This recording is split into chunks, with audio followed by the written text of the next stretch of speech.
Hi, my name is Francois Nordia. I am a super teacher. Group work is probably one of the most difficult classroom activities that you can include in a lesson. So many things can go wrong. What it is supposed to achieve is to get learners to interact in constructive ways and to communicate and to work together as a team. But in reality, it often achieves the opposite. Infighting occurs. Children do not communicate, and often the workload isn't distributed equally. In this episode, I share 5 tips on how we can include group work into our lessons so that everybody, including the teacher, enjoys it.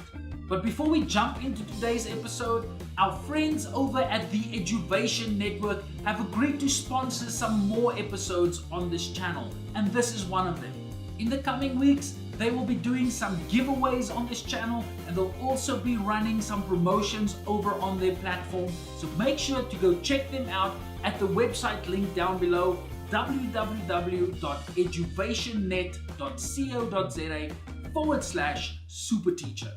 For the next 2 weeks, they will be running a promotion on their platform where you can get 5% off on any one of the courses that they offer if you use the promo code SUPERTEACHER.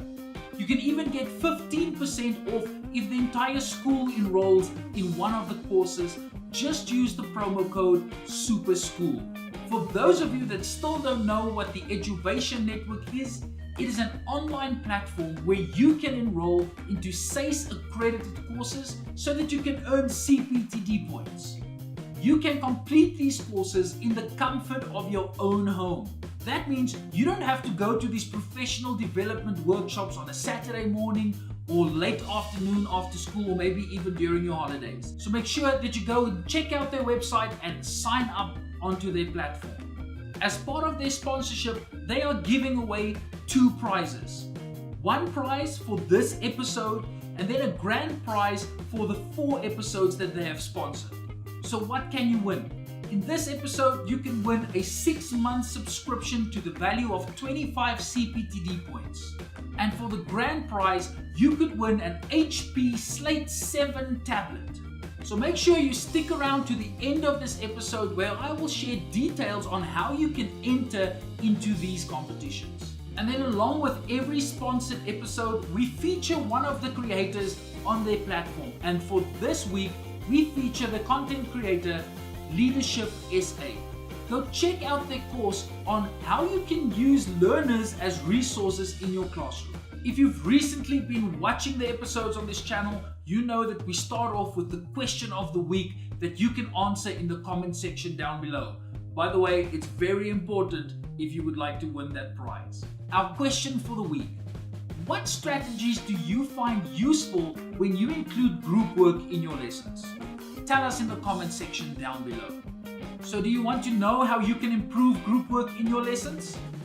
Let's educate.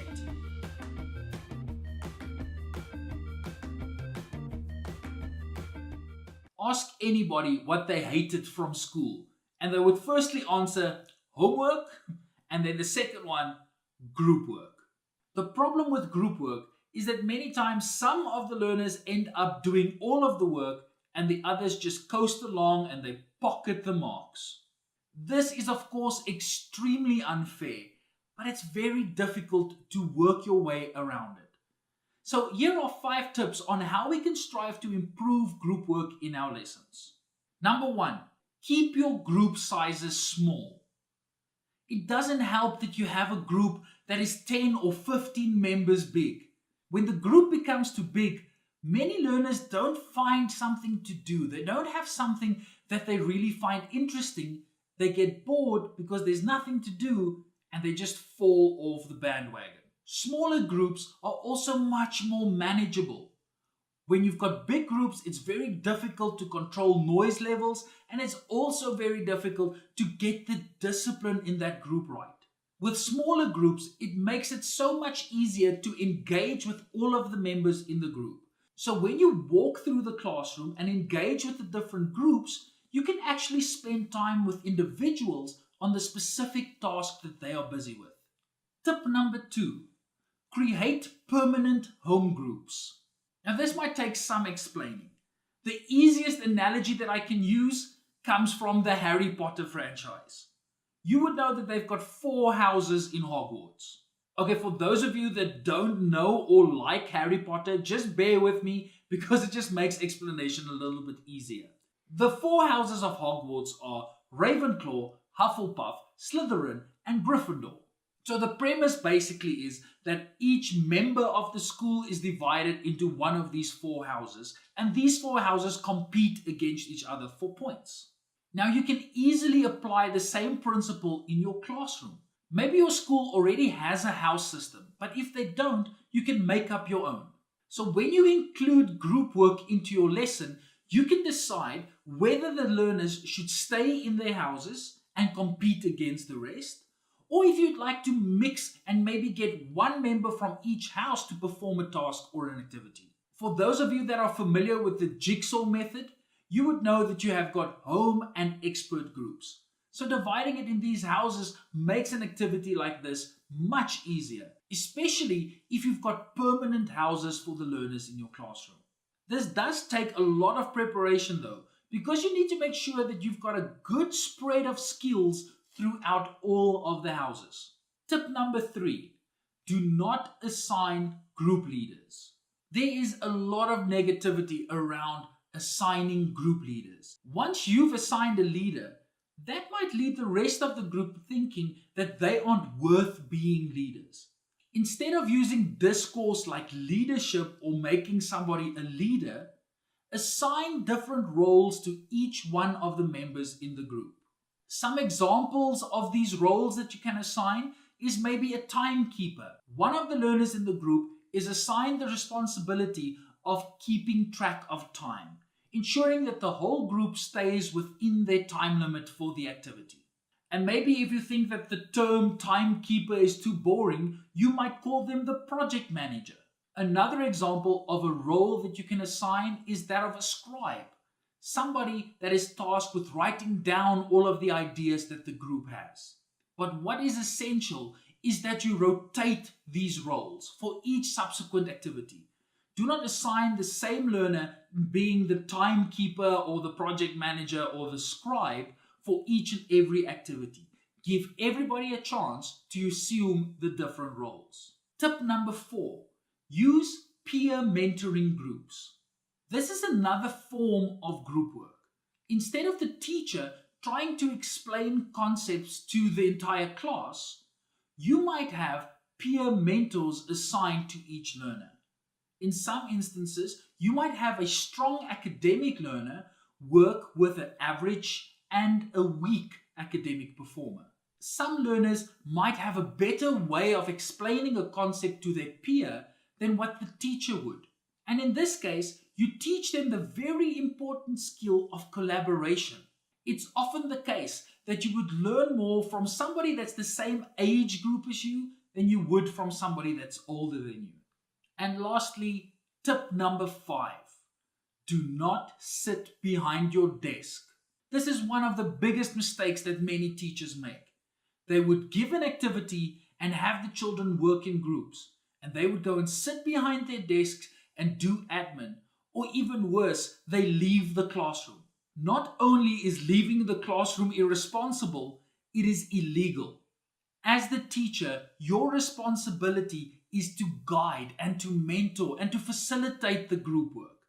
It would be best for you to walk through the classroom and just listen to the discussions of the various groups. Now, don't stick around with one group for too long, but it's good for the learners to know that you aren't absent from the activity, that they can call on you whenever they need you. In this way, you can also identify the little issues that occur spontaneously in the groups. For instance, when there's a disagreement that gets a little bit out of hand, the teacher can immediately intervene.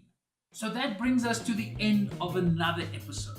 But what is left for us to talk about is how you can win the prizes of the Eduvation Network sponsorship. Now remember that first prize is for the 6-month subscription to the value of 25 CPTD points. What do you need to do to stand a chance to win that prize? Step number 1, subscribe to this YouTube channel. It is completely free. You can just click on that red button that says subscribe and you will then be subscribed to this channel. Step number 2, answer the question of the week in the comment section down below. And step number 3, which is the most important one of all, go sign up on the Eduvation Network's platform. I'll put a link to their website in the description of this video. And then for the grand prize, which is the HP Slate 7 tablet, what you would need to do to stand a chance to win this prize is exactly the first 3 steps for winning the prize of this episode. But there are 3 more. Step number 4, you will need to answer the question of the week on all 4 episodes that is sponsored by the Eduvation Network.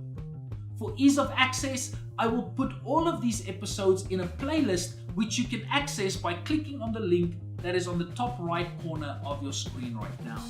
Step number 5, go and like the Eduvation Network's Facebook page. And then step number 6, go and like the Super Teacher Solutions Facebook page. And then lastly, what you would need to do is ensure that you share these videos on Facebook. Once again, thank you to the Eduvation Network for sponsoring another episode. And that's it for this episode. If you like what we do here, make sure that you give this episode a thumbs up and that you subscribe to this channel so that all super teachers can unite under one banner so that we can make a positive difference in each and every classroom. If you'd like to subscribe, there's a button that's coming up right here with the logo of the channel.